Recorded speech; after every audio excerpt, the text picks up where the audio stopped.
A former Green Beret Special Ops officer in Afghanistan and North Carolina, Congressman Pat Harrigan, tells One American News that the U.S. military should be given credit for pulling off an unprecedented strike against Iran this weekend. One America's John Hines has more from Washington. We are speaking with North Carolina Congressman Pat Harrigan, a member of the four-country caucus, which is comprised of Iraq and Afghanistan veterans in the House. Congressman Harrigan is a former Green Beret Special Ops officer in Afghanistan, where he earned a Bronze Star. Now he serves on the House Armed Services Committee. Congressman, after the success of the U.S. military operation in Iran, how confident are you that Iran's nuclear program has been eliminated?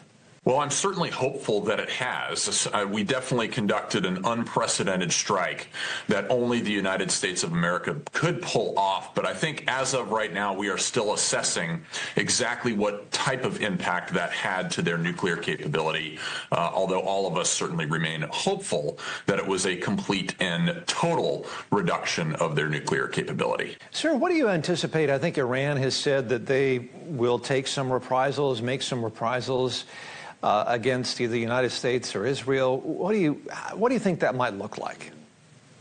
Well, I think that there's a number of things that Iran could do within their capability set. I also think it would be incredibly unwise for them to do it.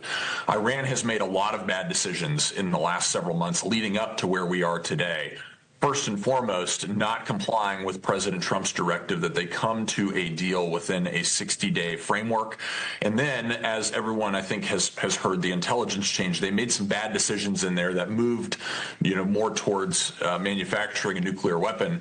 And that precipitated both Israel and now the United States intervention into Iran. And so I think that if Iran steps back and their political leadership steps back, who has not been targeted up to this point, and says, how serious are the United States and Israel about us not having a nuclear weapon, but also yet offering diplomatic off-ramps that could lead to peace and could lead to economic, exchange of trade and kind of normalize relations with Iran.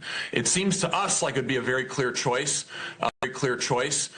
Based on their rhetoric and based on their decision-making. That might not be the case. And if they decide to lash out here and respond against the United States of America, either its citizens or our military troops in the region, I think President Trump is going to respond very forcefully to that. Congressman Harrigan, I know that you are a member of the four-country caucus. This is Afghan Iraq veterans. The mission in Afghanistan and Iraq was a little bit different. It was more, I think, about regime change, probably. Talk about, there's been a lot of speculation now, people analogizing Iran potentially to Afghanistan or Iraq. Is that potentially what we're looking at, this issue of regime change? How do you see that playing out here in the coming weeks? I have never liked the term regime change. It has not worked. And I really get frustrated with a lot of our more senior senators and some, senior talking about this willy-nilly. The reality is none of the people that are talking about regime change have ever had to live with the consequences of their decisions in Washington, D.C. Sir, I know that President Trump, when he was running, when he's campaigning, in his last to be elected president this time, was very clear about saying that Iran can't have a nuclear weapon. Do you think that that is a reasonable policy? And why is it, perhaps, that other nations don't seem to be as vocal in articulating that same policy?